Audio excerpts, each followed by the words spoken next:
climate change is undermining peace, stability, and security in many regions around the world. How can challenges like this be addressed at negotiations like COP? Countries that face the double burden of climate change and conflict experience more loss and damage than those that experience only one.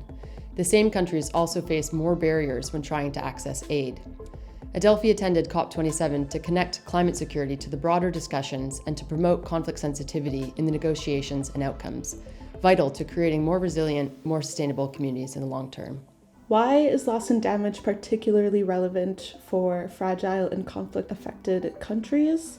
And how should that inform this newly established fund? So loss and damage refers to irreversible costs, like economic ones, such as lives, livelihoods, food systems, and territories, but also non-economic, like culture, identity, and biodiversity, which are caused by extreme weather occurrences and slow onset disasters. For example, in Kenya, 4 consecutive seasons of failed rains has undermined the country's agricultural productivity, an industry which employs over 70% of the population, leaving many unable to afford food or even find enough of it. This resource scarcity increases tensions that often can lead to conflict. The impacts of climate change and conflict are also unevenly distributed across the planet. The power and the resources to mitigate its effects are concentrated in the hands of those most responsible for historical missions, but they need to be accessed in the end by those that are most affected, and they typically receive much less of it.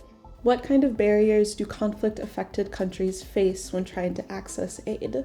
Countries that are affected by conflict often have weaker institutions and lack strong governance, making them higher risk investments on paper. This is the case despite the incredible need for financing for climate adaptation mitigation in places like Somalia or Yemen. These funds also need to be set up in a way that is informed by local realities of affected communities with an understanding of how the impacts of investments can affect social, environmental, and political dimensions of the lives of people affected.